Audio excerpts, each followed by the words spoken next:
Hello, welcome to my channel. ఈరోజు ఈ వీడియోలో మనందరికీ తెలిసిన విషయమే. ఈరోజు మనకు ఏమైనా జ్వరం వస్తే ఇమీడియట్గా ఒక మెడికల్ షాప్కి వెళ్ళి ఏ అనాసిన్ ట్యాబ్లెటో లేదంటే ఏ పారాసిటమాల్ ట్యాబ్లెటో తీసుకుంటాం. అదేవిధంగా జలుబు వస్తే ఏ కోల్డ్రిన్నో ఇటువంటి డైరెక్ట్గా మెడికల్ షాపులకు వెళ్ళి ఆ మెడికల్ షాప్ వాడిని అడిగి మన సమస్య ఏంటో చెప్పి ఏదైనా సరే ఆ మెడికల్ షాప్ వాడు ట్యాబ్లెట్స్ ఇస్తే అవి తీసుకొని వెళ్ళిపోతాం. దీన్ని ఓటీసీ అంటే ఓవర్ ద కౌంటర్. అంటే ఏ విధమైన డాక్టర్ ప్రిస్క్రిప్షన్ లేకుండా డైరెక్ట్గా ఈ మందుల్ని మెడికల్ షాప్ వాళ్ళు అమ్మడాన్ని ఓటీసీ అంటారు. ఈ వ్యాపారం అనేది మన భారతదేశంలో ప్రతి సంవత్సరం చాలా భారీ ఎత్తున పెరిగిపోవడం జరుగుతుంది. దీని మీద మనం ఈ వీడియోలో కొద్దిగా తెలుసుకుందాం. ముందుగా ఈ ఛానల్ సబ్స్క్రైబ్ చేసుకోకపోతే ప్లీజ్ ఈ ఛానల్ సబ్స్క్రైబ్ చేసుకోండి. ఈ ఛానల్ అభివృద్ధికి మీ వంతు సహకారం అందిస్తారని ఆశిస్తున్నాం. ఇక విషయంలోకి వెళ్తే ఈ మధ్యన వినియోగదారులు చాలా వరకు అవగాహన పెరిగిపోవడం, అదేవిధంగా ఇంటర్నెట్లో చాలా వరకు మన సమస్యలకి సమాధానాలు దొరకడం, అదేవిధంగా ఈ మధ్య కొత్తగా వచ్చిన గూగుల్ జెమినీ, చాట్ జీపీటీలో మన సమస్యను తెలియజేసి దానికి ఏదైనా మెడిసిన్ని రికమెండ్ చేయమంటే మనకి దానిలో కూడా కొంతవరకు సమాధానాలు దొరుకుతున్నాయి.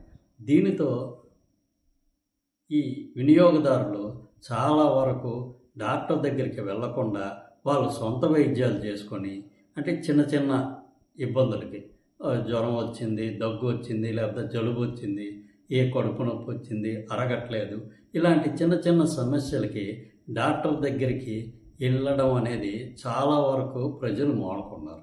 వాళ్ళు డైరెక్ట్గా మెడికల్ షాప్కి వెళ్దాం, అక్కడ ఆ మెడికల్ షాప్ వాడిని వాళ్ళ సమస్యను చెప్పి ఆ మెడికల్ షాప్ వాడు ఏ మందు తీస్తే ఆ మందు ఉపయోగించడం. ఈ విధంగా ఈ బిజినెస్ అనేది 2024 సంవత్సరంలో దాదాపు మన దేశంలో 47,000 కోట్ల రూపాయల బిజినెస్ జరిగిందని ఒక అంచనా. ఇది 2030వ సంవత్సరం వచ్చేటప్పటికి దాదాపు 1,00,000 కోట్లకు చేరుకుంటుందని ప్రస్తుతం అంచనాలు వేస్తున్నారు.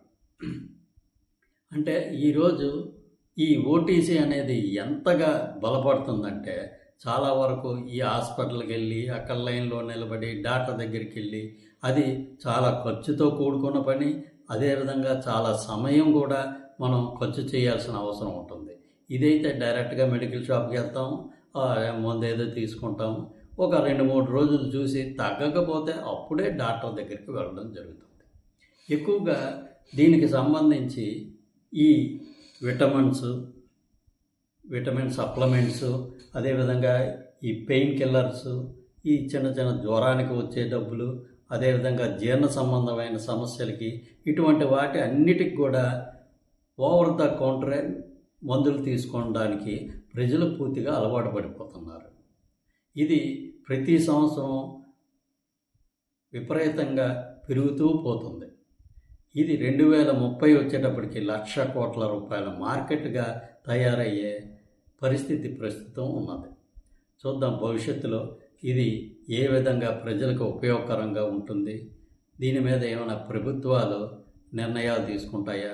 మనందరికీ తెలిసిన విషయమే, అమెరికాలోని ఇటువంటి పూర్తిగా అభివృద్ధి చెందిన దేశాల్లోనే డాక్టర్ ప్రిస్క్రిప్షన్ లేకుండా ఎక్కడా ఏ మందులు అమ్మకం చేయరు.